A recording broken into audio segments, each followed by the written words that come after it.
National Weather Service in Indianapolis has issued a severe thunderstorm warning for East Central Shelby County, Central Rush County, Southeastern Henry County, until 3:45 a.m. Eastern Standard Time.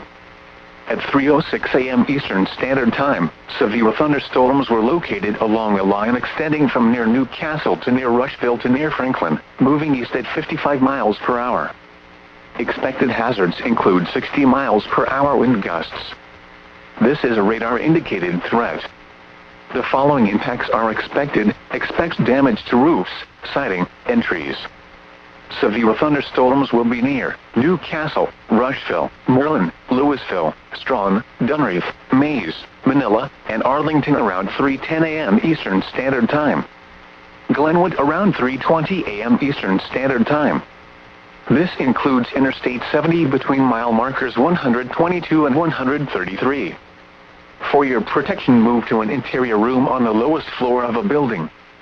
A tornado watch remains in effect until 6 a.m. Eastern Standard Time for central and east central Indiana.